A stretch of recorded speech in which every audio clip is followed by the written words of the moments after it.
అందరికీ నమస్తే, అస్సలాం వాలేకుం. నీచ రాజకీయం అంటే టీడీపీ వాళ్ళు చేసే రాజకీయమే నీచ రాజకీయం.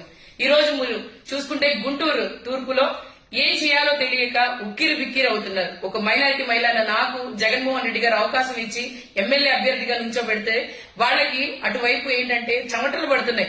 అమ్మో, వీళ్ళ కుటుంబానికి మళ్లీ ఇచ్చారు, ఈ కుటుంబానికి ఆదరణ ఎక్కువ ఉందని చెప్పి ఏం చేయాలో తెలియక మరి ఇప్పుడు దాకా ఏమో గంజాయి అని చెప్పి లేకపోతే భూ కబ్జాలని చెప్పారు. దానికి మేము సవాల్ విసిరాం. ఏంటి రండి, ఏమైనా మీరు రుజువు చేయగలిగితే మేము రాజకీయ సన్యాసం తీసుకుంటామని చెప్పి, లేకపోతే మీరు తీసుకుని రండి, ఎవరైనా భూ కబ్జా చేసేవాళ్ళు తీసుకొని వస్తే ఆ భూమికి డబుల్ భూమి ఇస్తామని చెప్పి మేము చెప్పాము. ఆయన అవినీతి చేయరు, ఏమీ లేదు, ఏ మచ్చ లేదు. ఓన్లీ ఒకే ఒక్క పేరు ఏంటంటే మంచినీళ్ళు ముస్తఫా, మంచోడు ముస్తఫా అనే పేరుంది. ఆ పేరుని ఎలా చెడగొట్టాలని చెప్పి టీడీపీ వాళ్ళు అనుకుంటుంటే అది ఎక్కడ దొరక్క ఈ రోజు మరి ఇంట్లో జరిగిన ఒక సంఘటన అంటే బంగారం పోయింది వాస్తవమే, కానీ ఇన్వెస్టిగేషన్ ఆటోమేటిక్ గా జరుగుతూనే ఉంటాయి. అడిగినప్పుడు ఒక నజీర్ గారు నేను ఒకటి అడుగుతాను, ఏం మీకు తెలీదా పోలీసులు ఎవరైనా ఆడవాళ్ళ మీద చేసుకుంటారా?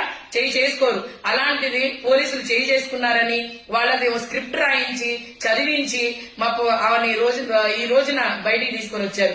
మేము ఆమె ఎక్కడ ఇబ్బంది పడకూడదు, వాళ్ళ ఇంటికి పోలీసులు వెళ్తే ఆమె అవమానంగా ఉంటది అని చెప్పి మేము ఇంట్లో అమ్మ బంగారం తీసుకొని ఇచ్చేసే అమ్మ అని చెప్పి